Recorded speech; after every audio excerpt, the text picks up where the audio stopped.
etc. Il peut prendre un parasol, s'allonger. Boker Tov, tu racontes ta vie ce matin ou quoi?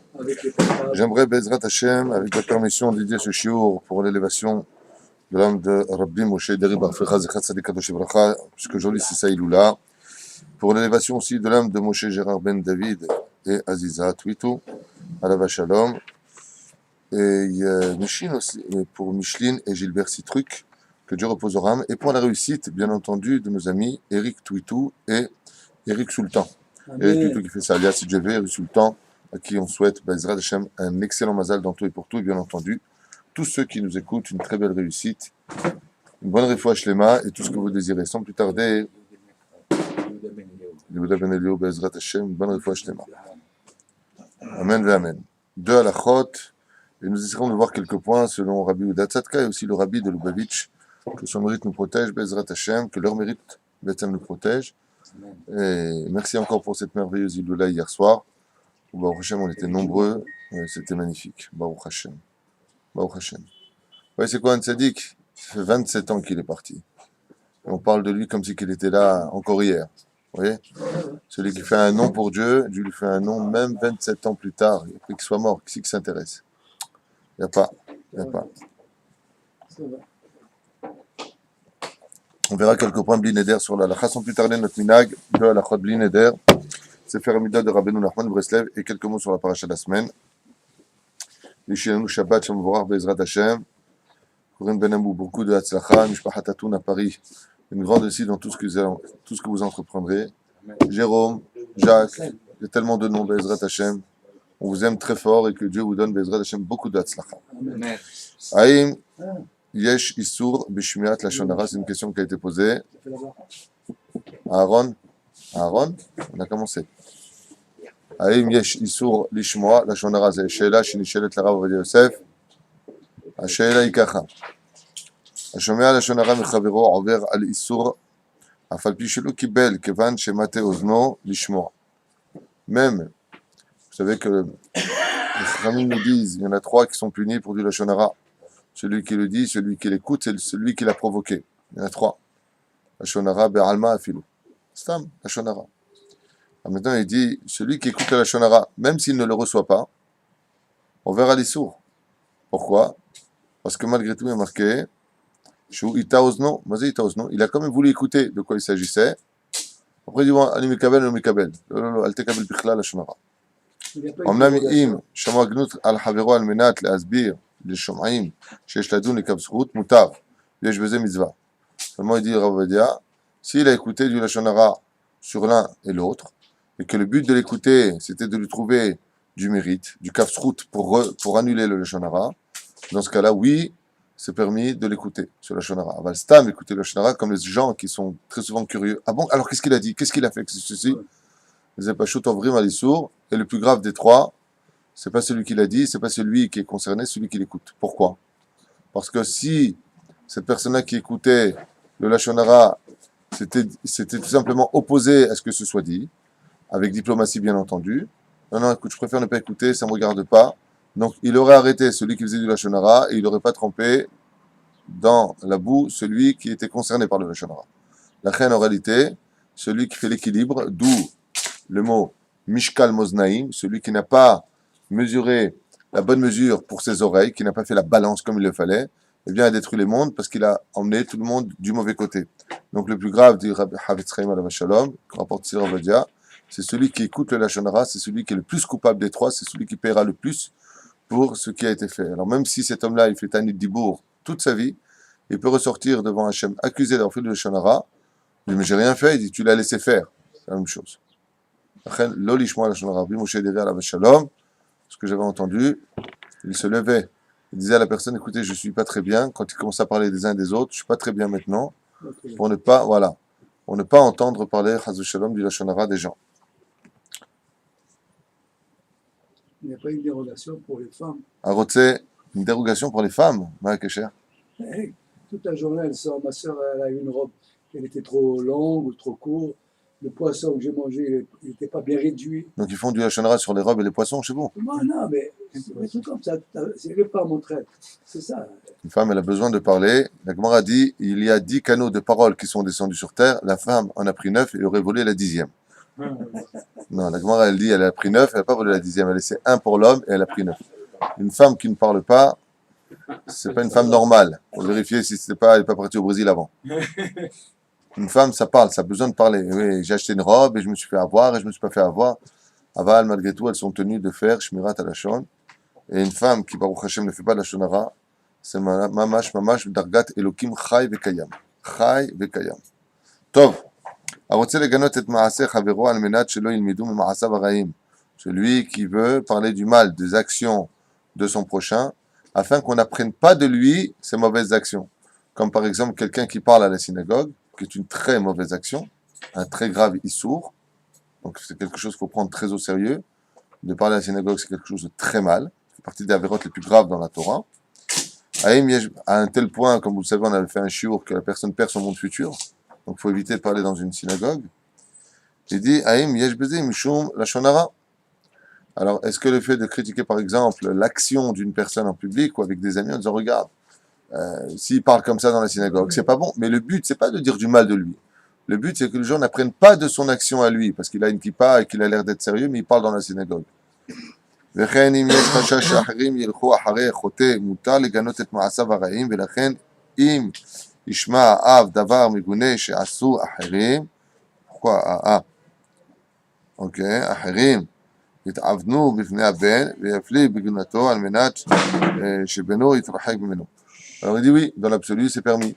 Si, mais attention, on vient critiquer l'action et pas la personne. Faire très attention à ça parce qu'on peut vite tomber dans le piège. Si cette personne-là, on sait que Chaz Veshalom, le père par exemple, va dire à son fils, non, t'assois pas là-bas avec eux, parce que ça parle là-bas. Ah, c'est du lashon hara. Ah bah lui, il veut pas, parce que Bémet, ça parle, et qu'il veut vraiment pas que son fils fasse partie de la Knufiya là-bas, il veut pas partie, ça passe du groupe. Les gens qui vont faire du lashon hara, étant donné qu'il vient critiquer l'action et non pas eux-mêmes, dans le sens où Chaz Veshalom ne veut pas que son fils tombe dans le panneau, Asken, il est Mouchan, et il est Beseder Badavar, et ce sera permis, dans ce cas-là, de dire, de faire plutôt des critiques sur ce qui a été fait, comme par exemple, Alenu Velo Alechem, Baruch Haba, Toda Rabba. Ce qui a été fait, par exemple, la personne il fait, oh, j'ai fait un super mariage, j'ai amené des majorettes, des filles dénudées, on a dansé, on s'est éclaté, on a bu de l'alcool jusqu'à se rouler sous la fange, et ainsi de suite. Alors bien entendu, qu'il va dire à son fils qui a les yeux écarquillés pour voir combien ils ont dépensé d'oseille pour ça, Moutar de l'éganot et Amasim, pour que son fils, bien entendu, il apprenne de cela. Et on ne critique pas, non, j'ai Toda Rabba, on ne critique pas la personne, mais l'action. Oh, c'est Karouk, ça. Donnez. Zéro. On est dans le Sefer Amidot de Rabbi Nachman de Breslev. Il dit Rabbeinu Nachman ben Fega, Zkuto Tegan Alenu. Il dit comme ça. À propos de l'amour, quand une personne reconnaît ses fautes, quand elle revient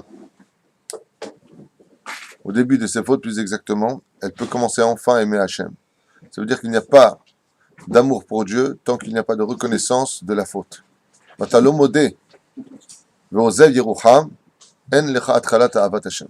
peux pas dire je commence à aimer Dieu mais je continue à fauter. L'un ne va pas sans l'autre. Kodem Kol, tu es modé. Et d'ailleurs, on le voit, quand deux personnes se disputent, et qu'il y a une personne qui dit à l'autre, c'est quoi, t'as raison, d'un coup, il y a une ouverture pour recommencer une amitié sincère.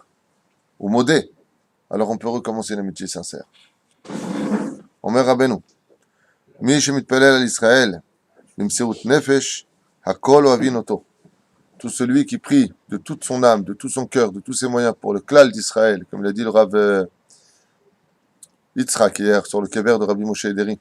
Quand on vient sur le tzaddik, le Hari Akadosh, il a rapporté le Hari qui dit il faut prier pour le klal d'Israël. Et automatiquement, ce que toi tu as besoin, on te le donne aussi. On a vu Avram Avinu qui a été exaucé d'avoir un fils parce qu'il a prié pour un autre qu'il ait un fils.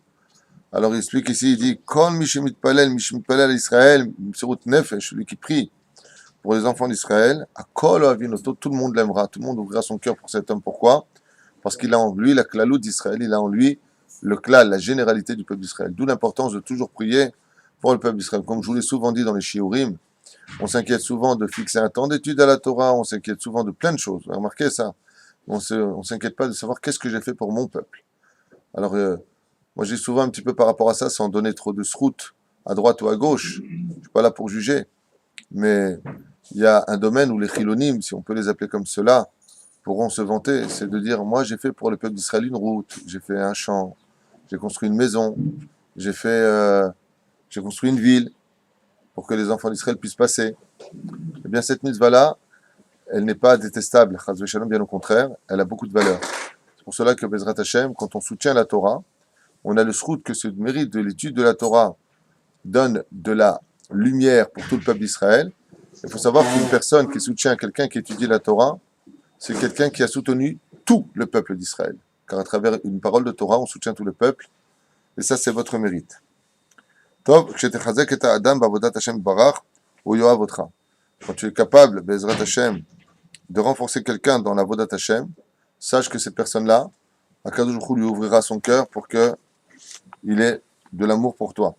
Al-Eda Amirat Hallel, Bekol Gadol, Zochim La'avat Hashem Barach Shemo, nous dit Rabbeinu, on finira avec ça pour aujourd'hui pour Rabbeinu, celui qui dit le Hallel à voix haute, que ses oreilles l'écoutent et de tout son cœur, automatiquement, Zoché, La'avat Hashem Barach, il aura le mérite d'aimer Hashem, ça ouvre le cœur de l'homme. Aussi, d'ailleurs, je vous rappelle, Nishmat Kol Chai, Vechen, Lorakete Bilvad, les Teilim. Quand on lit les Teilim à voix haute, pas comme ça, non. Quand tu fais les Teilim mot à mot et que tu élèves la voix, vous allez même voir si vraiment vous chantez, vous savez, le voix de casserole, on peut rien faire. Mais si vous chantez bien les Teilim, vous verrez qu'à un moment, si vraiment vous plongez dans la signification de Teilim, ou alors que vous les lisez de tout votre cœur, vous avez des larmes qui tombent de vos yeux, parce que Akadosh Baruch Hu, Bezrat Hashem, se rapproche de la personne et on ressent son amour, parce que Dieu n'est que amour absolu. On a expliqué hier soir, B'Siyata d'Ishmaël sur la paracha de Béhar, que normalement, selon les Parshanim, la paracha de Béhar aurait dû être la première paracha du livre de Vaïkra. Comme ça, il dit, je crois, Ibn Ezra Kimdoumani, ça aurait dû être la première paracha. Pourquoi? Parce qu'on a besoin d'abord des tashtiyot, on a besoin d'abord de ce qui concerne le sol pour construire ensuite les mitzvot. À Shalom Farshim, Lama Be'etzem Béhar, elle a été placée à la fin du livre de Vaïkra, juste avant la paracha de Bechukotai, parce qu'Alpi Kabbalah, c'est un sujet pour lui-même, il y a des parachutes qui doivent toujours être ensemble. Et Béhar et Bechukotai sont des parachutes qui doivent toujours être ensemble. On ne peut pas les séparer. Et Maïnaf Kamina, quel est l'enseignement pour que Béhar soit toujours avec Bechukotai? Pour t'enseigner la gravité de la Shemitah. On a dit hier, tout comme la Torah a été donnée au Har Sinaï, la Torah a été donnée au Har Sinaï, toutes les mitzvot, Vechen, Mazé, Shemitah Behar Sinaï, on n'a pas dit le lait, la viande au Har Sinaï. Pour t'enseigner, parce qu'on aurait pu penser une fraction de seconde que la Shemitah, c'est venu Be'alma dans l'histoire. Bon, vous savez quoi, Shabbat, Shabbaton, Tielechem, vous ferez la Shemitah. On te dit non, la valeur de la Shemitah, elle a la valeur de toute la Torah, tout comme la Torah était donnée au Har Sinaï. Ainsi, la Shemitah vient du même endroit. Ah, Maïnaf Kamina. Il te dit Pashut Meod, que de là tu comprendras et tu auras notion que celui qui ne fait pas la Shemitah, Keilu Zilzel Bechol HaTorah Kula. Alors dans ce cas-là, pourquoi tu me l'as relié à Bechukotai? Parce que comme Bechukotai, Lo Hanil Velo Alechem, c'est une paracha où il y a des klalotes extrêmement difficiles. Il y a 3-4 parachutes qui sont presque insupportables à lire. C'est la paracha de Bechukotai, Kitavo, Re'e, Nitzavim. Même si Nitzavim ça commence bien, ça repart avec des mises en garde. Mais seulement, hein? C'est pas une belle paracha aussi? Alors justement, selon le sod, selon le sod des choses, il n'y a aucune klala dans la Torah. Au niveau du pshat, il y en a. Mais au niveau du sod, il n'y en a pas. Les mains d'Avardomé, c'est comme un père il dit à son fils, je me lever, je te donne une tannée. Le petit, il voit les choses comme un mal. Et le père se pose la question, c'est par amour. Pourquoi? Je veux t'éduquer. Dans l'absolu, toutes les malédictions qui sont ici, n'oubliez pas que la Torah est infinie. Ce qui fait que quand il y aura Melech HaMashiach, Bechukotai ne va pas changer. Seulement, quand on va lire Bechukotai, on ne verra plus du tout le pshat qu'on était en train de lire, on verra des choses qui dépassent l'entendement humain et qui ne sont que du bonheur absolu. Aval malgré tout, comme le précise Rashi, contrairement au Rambam, En Davar Yotzemi de Pshuto. On ne sort pas du pshat, ce qui a marqué. Et le pshat, il fait peur. Vous mangerez la chair de vos enfants, et les maladies, et je vous expulserai, vous verrez tout ce que vous avez semé, les nations du monde vous le prendront, et on prendra vos filles qui seront vendues à la prostitution. Oh, on se calme. Ça fait peur quand on arrive à Bechukotai. Et c'est Maché Amrou Chazal. Pourquoi Béar est relié à Bechukotai? Pour t'enseigner deux choses. Tout comme tu as reçu la Torah au Har Sinaï, et deuxième chose, la Shemitah, chez Kol HaMezalzel B'Shmita, au Batora Kula, qu'est-ce qu'il attend? Bechukotai. Ça veut dire que Akadosh Baruch Hu n'a pas enjoint le Bechukotai au don de la Torah, pour ne pas faire peur aux enfants d'Israël.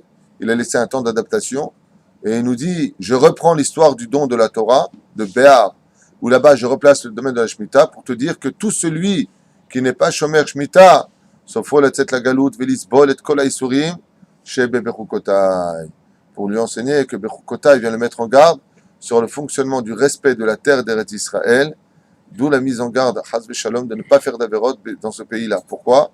Parce qu'automatiquement, d'un côté, les Chachamim nous disent, si tu ne respectes pas la terre sur laquelle tu vis, la terre sainte, comme le dit, et on l'a dit d'ailleurs dans les parachutes précédentes, pourquoi est-ce que j'ai retiré les 7 peuplades, dit Hachem? Vous pouvez l'appeler Allah, vous pouvez l'appeler comme vous voulez, Kadosh Baruch Hu, Shtabar Shemola, Dieu. Pourquoi est-ce qu'il les a tous dégagés? Parce qu'ils se comportaient mal au niveau du sexe.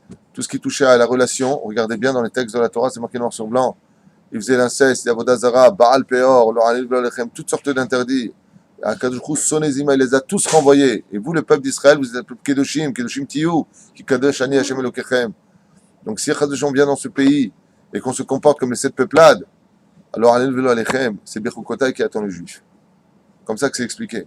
Ama Samchouzaedze, Béar Bechukotai. Il n'y a pas de Béar sans Bechukotai. Sauf dans une année bissextile. Pourquoi?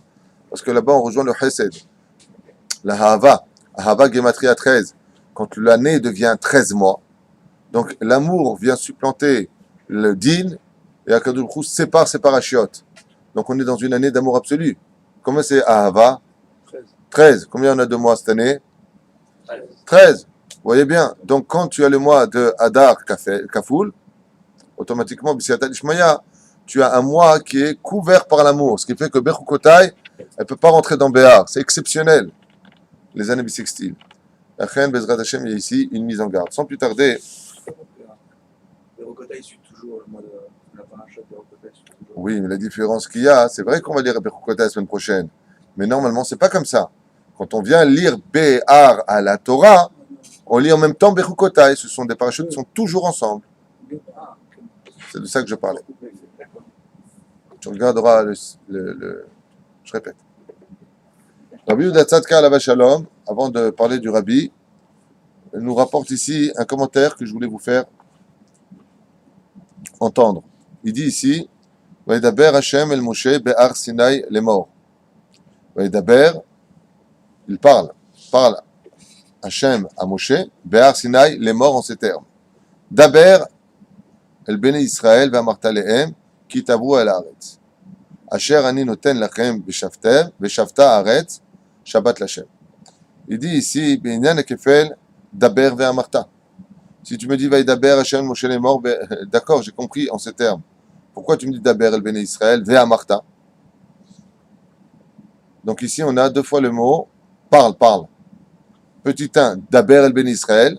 C'est clair, qu'est-ce que ça veut dire? Parle aux enfants d'Israël. Ensuite, ve'amarta. Et tu leur diras. Mais pourquoi tu me dis? Tu leur parleras et tu leur diras. Toi, tu donnes le pérouche à Sevayomer Vaïdaber. C'est pas la même chose. Le pérouche que tu donnes est valable pour Echad Vaïdaber, Vaïfad Vaïdaber. Mais je crois qu'effectivement, il y a un parshan qui dit comme tu dis. Il me semble que j'avais lu il y a quelques années qu'il y en a un qui dit Echad Nushon dur et un qui, avec douceur. Mais ici, je crois pas que c'est ce qu'il dit le Rav. Moné Beyachad. Binyan Kefel Daber Ve'amarta. Ça sert à rien de dire parle et dis-leur. Dis-leur une fois et c'est tout. Omer Arav, comme ça est marqué dans le Orah Haïm HaKadosh. L'Anyan Udaati. נראה לי לומר בסייעתא דשמיא, כי אולי באה התורה כאן לרמוז על 2 תקופות. Ça vient faire une allusion ici à 2 époques différentes, à propos de la Shemitah. ישנה תקופה שנוהגת מהתורה, וזה היה בימי הבית. Il y a la première époque où on parle de l'existence des 2 temples, même des 3 temples, puisqu'il y a eu le Mishkan Shiloh aussi. Première maison, deuxième maison, premier temple et deuxième temple, qui correspond au Daber el Bnei Israël. Donc, mise en garde. Pourquoi? Parce qu'on aurait pu penser que la Shemitah, eh bien, si elle n'était pas que des Oraïta, elle s'annulait.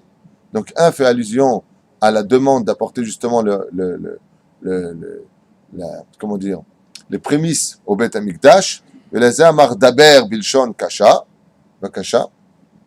כלומר, החיוב הוא מן התורה, לא מלשון קשה, מלשון faites attention, אלא mise en garde דאורייתא, ועל התקופה השנייה, et pour la deuxième époque, de quelle époque bien entendu on parle, de celle d'aujourd'hui où il n'y a toujours pas malheureusement à cause de nos fautes Beth Amikdash, il y a marqué ועל התקופה השנייה בזמן הזה, שזה נוהג מדרבנן, אליבא דרוב הפוסקים, comme on va selon la majeure partie des poskim qui disent Lachen Amar ve'amarta b'shon raka biglal rabanan, non pas pour les enfants d'Israël. Donc pourquoi est-ce qu'on a deux fois le mot? Donc qu'est-ce qu'on comprend de là d'après vous? Que de la Torah, on nous demande de faire la Mishnah, la Shemitah, qu'elle soit de la Torah ou des Rabanan. Ou est-ce que c'est marqué que même s'il n'y a pas de Beth Amikdash, du mot Daber ve'amarta? Shesh shanim tizra sadecha, pendant 6 ans, Bezrat Hashem, tu ensemenceras ton champ. Ermosh et mitzvat shmita i ba'avur she'Hashem tziva. Pourquoi? Parce qu'on n'a pas besoin de penser une fraction de seconde que c'est un remède pour la terre. Ça veut dire que tout comme on va chez le médecin et te dit, écoutez, vous avez besoin de 3 jours de repos, il te dit non. La Torah a besoin de te dire Shesh shanim tizra yadecha. C'est bête. C'est comme le mec, il a une boutique, on lui dit, bon, allez, va travailler. Ben oui, j'ai pas ouvert une boutique pour la regarder, hein. J'ai ouvert une boutique pour aller travailler.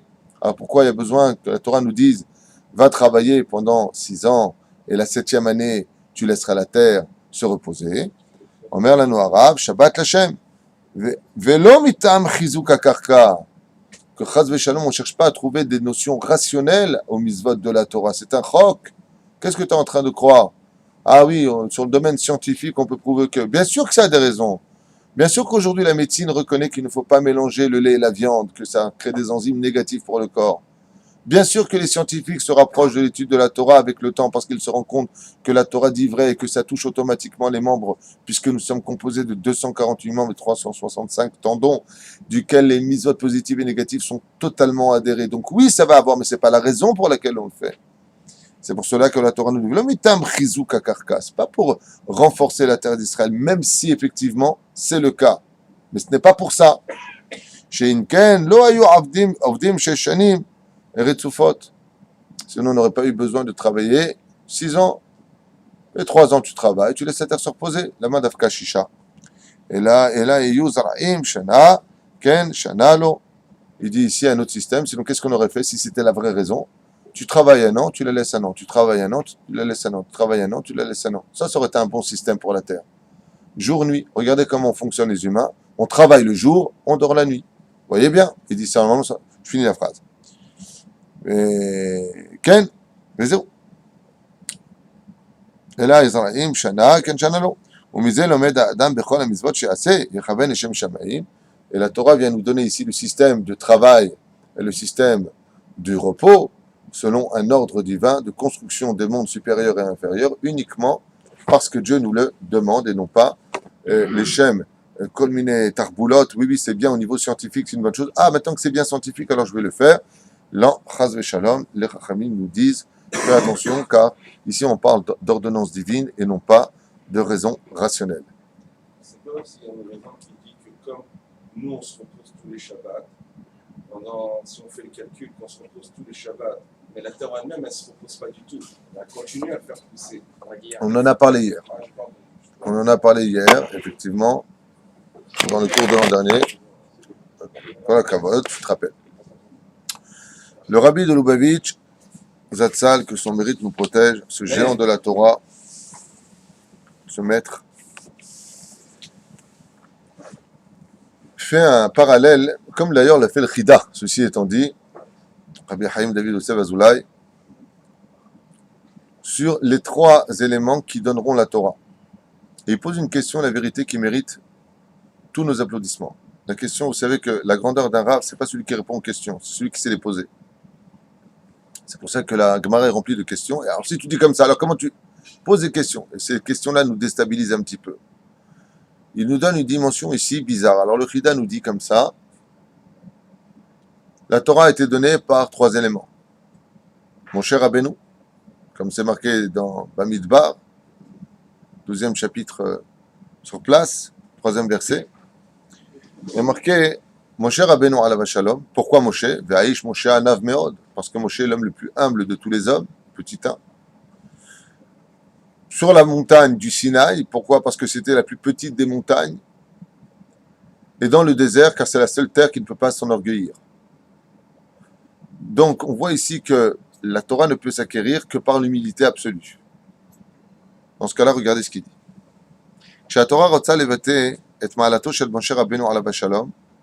Quand la Torah veut exprimer la grandeur, la splendeur, l'extraordinaire travail de soi qu'a fait Moshe Rabbeinu, elle nous dit que Moshe est l'homme le plus humble de tous les hommes de la terre. C'est la plus grande mida qu'on puisse trouver. Pas ceux qui disaient moi et moi et moi et moi, mais ceux qui disent surtout pas moi, pas moi, pas moi, pas moi. Ça, c'est la grandeur de l'homme. Kloum. Mikol ma'alotav harabot shel Moshe. Et pourtant, on aurait pu dire Moshe est l'homme le plus chacham de tous les hommes. Mais si tu me dis c'est Shlomo, si tu vois les lettres du Moshe Lomo, ça fait les Moshe. Pour te dire que le roi Salomon, selon certaines déotes, n'a été capable que de marcher sur le chemin de Moshe Rabbeinu. C'est pour cela qu'on a une preuve dans les mitzvot. Moshe savait toutes les mitzvot de la Torah et leur raison d'être, tandis que le roi Salomon, quand il est arrivé à Paradouma, il a dit « Ve'irachokam imeni ». Il n'y a que Moshe qui le sait. Donc Moshe est supérieur. Dans sa sagesse, dans sa Torah, dans ses mitzvot, il n'y a pas eu comme Moshe, il n'y aura pas d'autres prophètes comme Moshe. Mais Zaïnia. Les Shalem. Qu'est-ce que tu fais du Hé? Qu'est-ce que tu fais du Hé? Shalem, il a dit, Shalem. Non, alors tu dis Shlema. Non, parce que le Hé, tu l'as enlevé. Ah, plutôt les Shalom, tu veux dire peut-être. Je sais pas, le Méchané. Non. Shlema. Mikol Malatov Arabot, il dit le Rabbi, Moshe Rabbeinu est le plus humble. Et c'est tout ce qu'on a trouvé. Il dit que c'est l'homme qui a donné la Torah, Panim el Panim. Et Moshe a parlé Panim el Panim. Ça, c'est la Ma'ala la plus élevée de toutes. Non. Dafka mida navash haïtabo. La seule chose qu'on nous ait trouvé chez Moshe Rabbeinu quand on a voulu dire qu'il était parfait, c'est sa grandeur d'âme d'être un homme extrêmement humble. Et chez Zarta, Oto, les Kabel et Torah, Makjouchou, l'Ibn Israël. C'est la mida qui a permis à un homme de pouvoir parler avec Dieu et de recevoir la Torah. Car un verre plein ne se remplit pas, il faut se vider de soi-même totalement pour se remplir d'Hachem. Et il dit comme ça. Il dit, c'est intéressant de poser la question.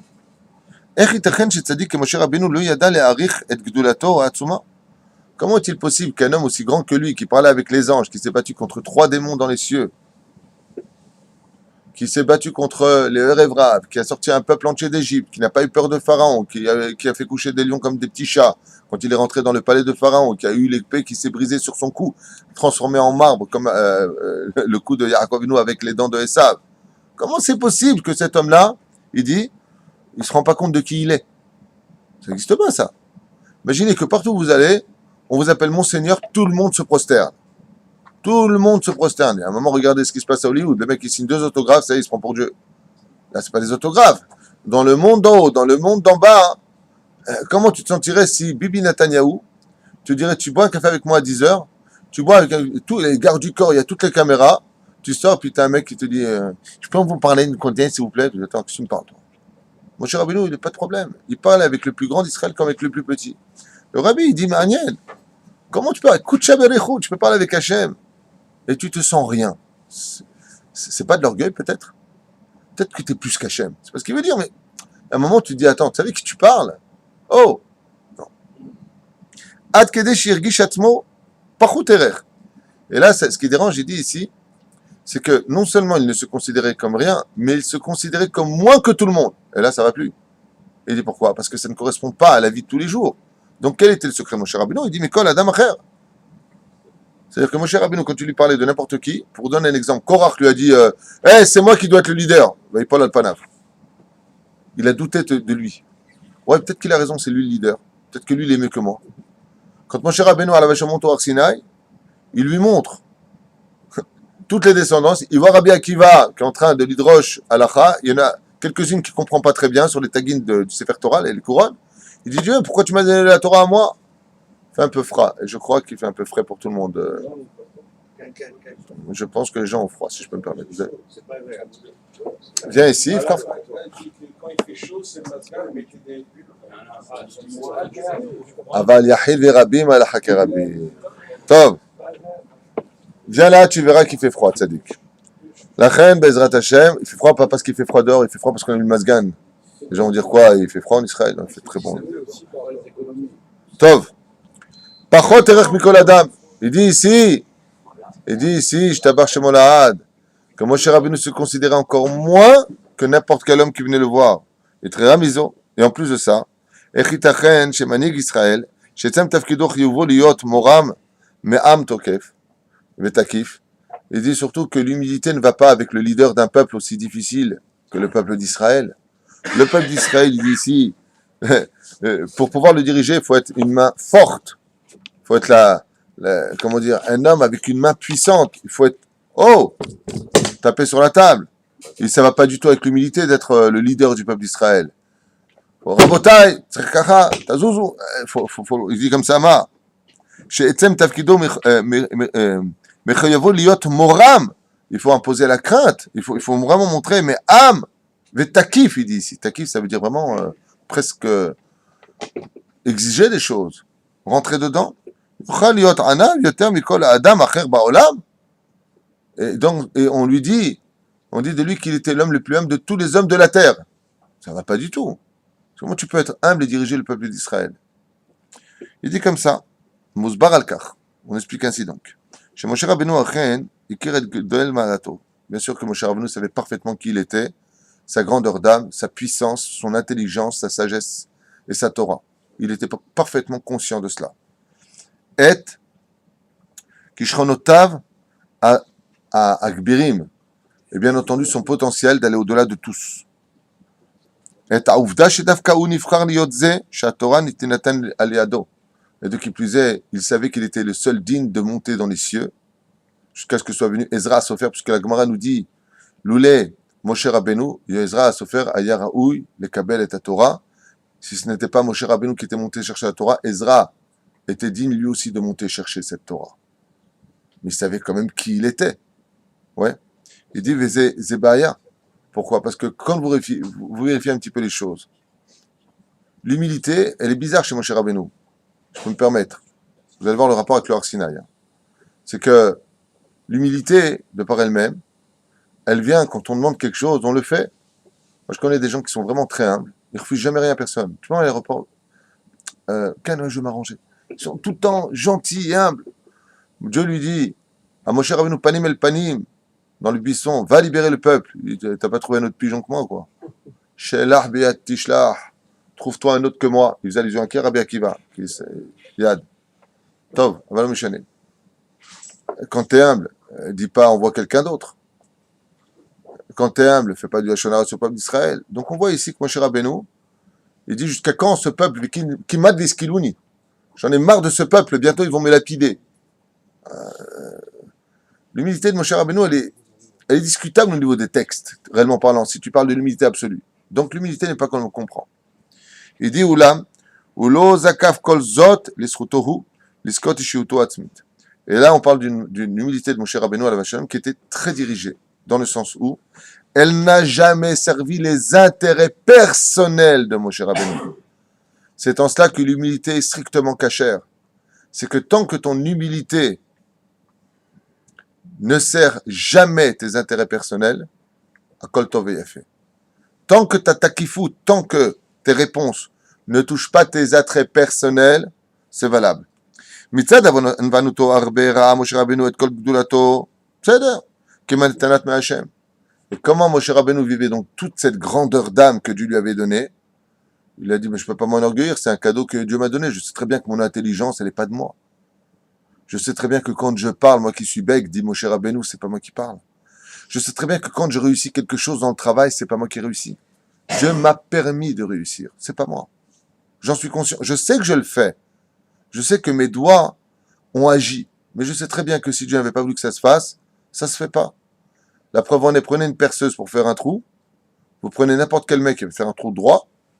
Vous prenez un autre mec que je connais très bien. Il va te faire une crevasse. Pourtant, c'est vraiment, il tient droit pareil. Dieu, il veut pour lui, il veut pas pour l'autre. C'est la même chose. Quelle différence il y a? L'humilité de celui qui a fait une crevasse, il sait que Dieu n'a pas voulu qu'il fasse son trou. Celui qui sait bien faire le trou, moi je suis un professionnel, laisse-moi faire. C'est non achon. Dieu m'a donné le potentiel de le faire. Ça, c'est Moshe Rabbeinu. C'est Moshe Rabbeinu, il dit comme ça, le rabbi, Mitzad anvanuto arbe ra Moshe Rabbeinu et kol gdulato kematana me Hashem. Je sais que c'est un cadeau d'Hachem, c'est pas de moi. וחשב שאילו זכה יהודי אחר, בתכונות נפש גבוהות שכשלו הקדוש ברוך הוא עצמו, היה מדבר אליו, היה מגיע לדרגות נעלות עוד יותר. ברוך השם.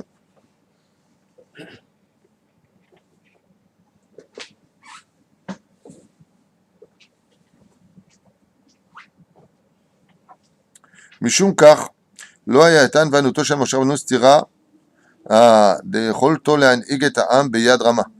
Il dit de l'autre côté, on a vu que Moshe Rabbeinu alav shalom, il a dirigé le peuple d'Israël avec humilité, mais aussi Beyad Rama, ça veut dire l'étape de la loi, je vais les casser, Milachem Elai, descendez, tuez-les. Oh,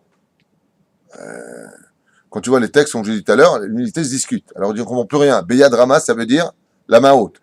Quel est le symbole de l'orgueil qui est strictement interdit dans le judaïsme? Lever les mains, champion du monde. C'est pour ça que toutes les figurines grecques qui comportaient les Jeux Olympiques, c'était, tu voyais à l'époque, lever les mains au-dessus des yeux. Chaz v'shalom. Dans le judaïsme, on se protège et tiadech, on se bia, même quand on lève les mains, c'est pour demander. Mais jamais on lève la main au-dessus. Chaz v'shalom. Jamais. Pourquoi? On n'est pas orgueilleux. Il dit, mais Moshe Rabbeinu, beyad rama. Mazé beyad rama. La main haute. Alors, il dit, ça contredit. Mais il dit comme ça, bet kifot mi beli leit. L'ertia mi pnei ish. Adraba. Oil velo aitalo ishut ishit milchelo. Il dit, mais une fois de plus, n'oubliez pas que Moshe Rabbeinu, pour lui-même, n'existait pas. Il n'y avait pas de personnalité à lui quand il levait la main, c'était en l'honneur d'Hachem. Mais Kevan Shemasaret Kol Kulo le Hakadosh Baruch Hu, puisqu'il était 100% dans la volonté divine. Are Bechol Orchotav Ra'a Rak et Retzon Hachem le Negedenav.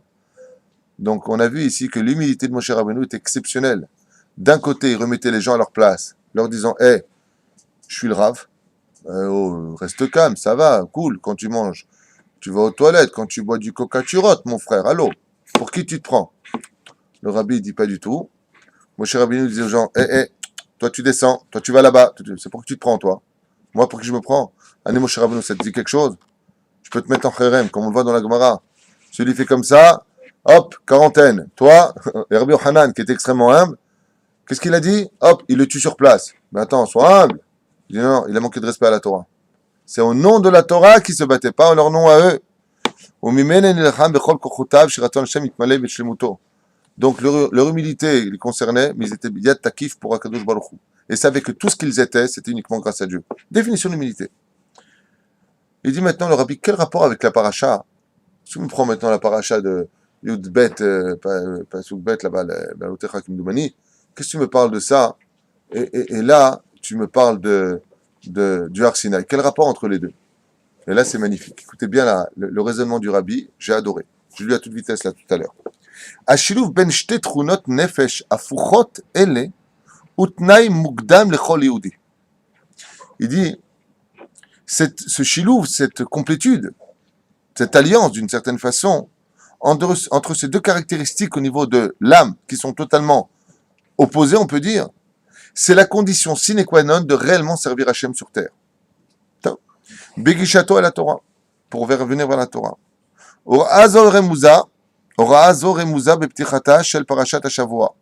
Et c'est marqué en allusion dans la paracha de cette semaine. Ve'af beshma. C'est pour ça que Dieu l'a mis en pratique. Il aurait pu appeler parashat Shmita.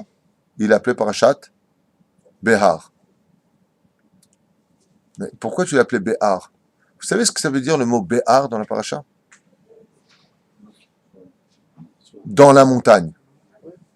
Ben, on aurait pu. Dans ce cas-là, si c'était le Sinaï, tu dis Behar Sinaï. Non. Le titre de la paracha, il dit, c'est Behar. Et pourquoi? Quel rapport? Vous comprenez ce qu'il est en train de dire? Il dit, mais le titre lui-même de cette paracha, il va pas. Pourquoi? Parce que c'est le symbole de l'orgueil, alors que là, on laisse la terre pourrir. C'est le symbole de l'humilité. On a confiance en Dieu. On s'annule pour Hachem. Omer Arav, Takshivutov, comment c'est beau maintenant. Har, il marque ici en gros caractère, virgule. Halo Har Sinaï, c'est la montagne du Sinaï. Sha'alav Nitna Torah. Normalement, c'était le Sinaï de Sin, puisqu'on est sorti dans le désert de Sin. Sinaï, c'est devenu à cause de la haine des nations du monde, Sanoui, comme ça disait Chazal, mais ça prime. Chez Kacher Hatson Hashem le Ta Torah. Vous savez, raconte le Midrash, il dit que quand Dieu il a voulu donner la Torah, Toutes les montagnes, il dit sur moi, sur moi, sur moi. L'Himalaya, elle est venue, le mont Everest est venu, toutes les grandes montagnes sont venues. Dieu lui a dit non. La petite Sinaï est restée à sa place. Il dit, toi, je vais donner la Torah. La petite montagne, la plus petite des montagnes du globe de la terre. Il dit, Vechol echad ve'echad me'em tziyen et ma'alotav. Moi, je regarde comment je suis. Moi, je suis digne de prendre. Moi, je suis digne de monter. Olam HaKadosh Baruch Hu bachar darkav d'Har Sinaï, v'anamour mikol ha'arim. Kedei l'adgish. Et là, regardez ce qu'il dit, c'est magnifique. Nish'elet ha'she'ela. Il redit, alors dans ce cas-là, il pose une question, et j'ai adoré sa question, il dit, Im ratza HaKadosh Baruch Hu l'adgish et chashivut ha'anava. Si vraiment Dieu, il aurait voulu faire comprendre que la Torah ne peut appartenir qu'à une seule personne qui est humble, de façon logique, il aurait dû donc nous donner la Torah dans une bidiouk, dans une vallée. Quand on veut définir quelqu'un d'orgueilleux, qu'est-ce qu'on dit? Non, quelqu'un d'orgueilleux. Gay, on dit que c'est une montagne. On le compare à une montagne. Non, non, pas du tout, il n'a pas donné la Torah dans une vallée. D'accord, mais pourquoi il est parti chercher la Torah dans la montagne? Si tu veux symboliser, comme on a dit le Chida Kadosh au début, si tu veux symboliser l'humilité, pourquoi prenons des exemples simples des Parshanim. Un seul exemple, parce que on fera un shiur un peu plus court aujourd'hui, à cause des travaux. Donnez-moi le symbole qui représente dans ce monde la Torah. En et la Torah, Maïm. Pourquoi l'eau est-elle symbolique de Torah? Parce que l'eau descend toujours. Donc vous voyez bien que la réflexion du Rabbi est extraordinaire. Il dit, regardez bien dans ces mots. Et la canne, Ramous Beshilou. Où est-ce que c'est marqué? Shilou. Shilou Bekorbo. J'ai bien aimé ce que tu viens de dire. Il dit ici, pourquoi la Torah? Pour montrer que l'homme doit s'élever vers le Har Sinaï. J'ai bien aimé, mais c'est pas ce qu'il dit. J'ai bien aimé, j'accepte. C'est pas du Rabbi. Il dit parce qu'il y a quand même une allusion dans le fait que la Torah, c'est là pour t'élever, que la montagne te permet de t'élever. Tu montes. C'est-à-dire, Mitzad echad alav liot anav betachlit. Alors il dit, Shilou miuchad ben nimtzan anavan tnasut kidusha shnei yudim lidrash shiu bikirbo shte trunot. Et il dit pourquoi?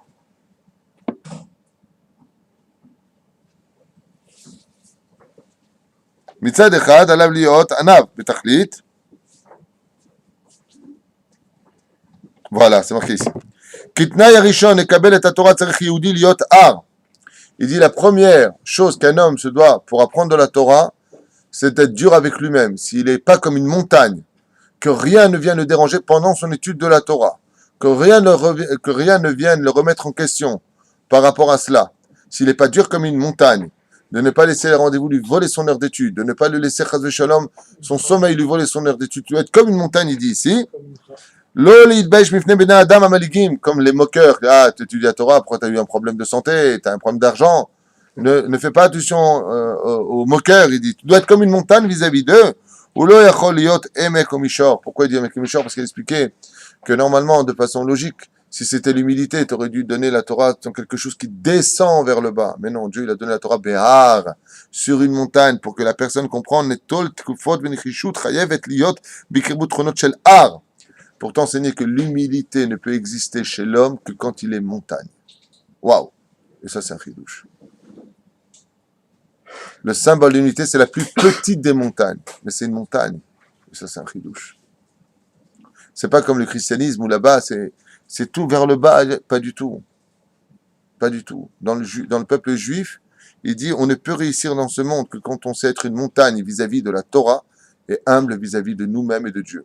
On a appris aussi Shminit. Adam, c'est marqué. C'est Adam Tamit Racham, c'est Shminit. Ça, c'est ma Nachon. Un huitième d'orgueil. Nachon. Avant nous c'est le kedusha shekeli sheochal haamod mul akshaim lemanet ratzon Hashem.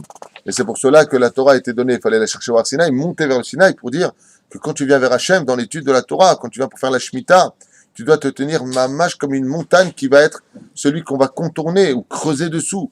Mais la montagne, elle se tient, tu ne peux pas la retirer. Elle est là et elle s'impose dans l'histoire. Il dit, il y a des moments où Moshe Rabbeinu a dû s'imposer dans l'histoire. Quand il a refusé à Dieu d'aller libérer le peuple d'Israël, c'est parce qu'il ne voulait pas qu'il y ait encore 4 galouillotes qui étaient Bavel, Yavan, Madaï, bien entendu, Yavan et Edom. Il a dit, si c'est pour les libérer, c'est pour toujours. Donc il s'est tenu comme une montagne devant Hachem. Et Dieu lui a dit, non, fais ce que je te demande. Il s'est fâché contre lui. Mais donc on voit ici pourquoi Moshe Rabbeinu, pour le bien-être du peuple juif, il met les points sur les i. Il y a les moments où les dirigeants, dit le Rabbi Lubavitch, ils doivent mettre, boum, les points sur les i, mais c'est pas un monde d'orgueil.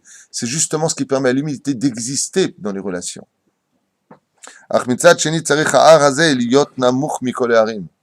Mais de l'autre côté, on comprend pourquoi cette montagne du Sinaï était la plus petite des montagnes, car face à une montagne, face à une autre montagne, on se doit d'être le plus petit de tout ça. La Adam, la chouche, anaval, idbatlut, mukhletet la kadosh baruch hu. Et qu'est-ce qu'on appelle l'humilité absolue de cette montagne sur laquelle Bezrat Hashem pourra enfin s'assujettir à toutes les mitzvot de la Torah? C'est d'être totalement annulé pour se remplir totalement de ce que demande la halacha. Bien entendu, avec sagesse et une Torah de vie. הניחושים בענייני התורה ומצוות לא זו בלבד, שאינה צריכה להיות לבוא על חשבון הענווה וההתבטלות לשם.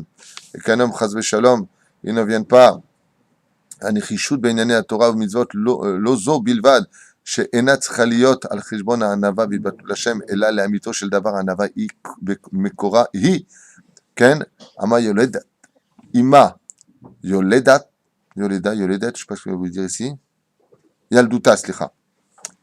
Ama Yalduta, ודווקא מתוך הענווה האמיתית נובעת תקיפות ניתנה בענייני התורה והמצוות. Et c'est uniquement par ce biais-là, Bezrat Hashem, qu'un homme se pourra et se devra, Bisiata Dishmaya, de servir à Kadosh Baruch Hu.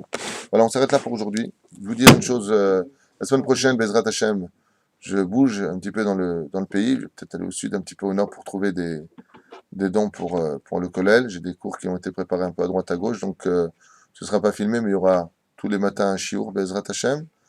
Et priez pour qu'on réussisse, Beshem Hashem, Naseh Ben Asliach, ceux qui peuvent aider, Tavolem Bracha, le moindre sou est valable, Bezrat Hashem, et que Dieu, Bezrat Hashem, Shtabach Shemolahad, Bezrat Hashem, c'est Bli Ainara, c'est les mêmes initiales, qu'on réussisse sur notre chemin, me donne, Bezrat Hashem, le srout de vous aider, car est plus grand celui qui aide que celui qui prend, je vous l'affirme. Kol Tov, le srout Rabbi Moshe Ederi Tagan Alechem, une fois de plus, je remercie mon épouse, car sans elle, c'est évident que je ne pourrais pas y arriver. Shalom, shalom, Shabbat, shalom.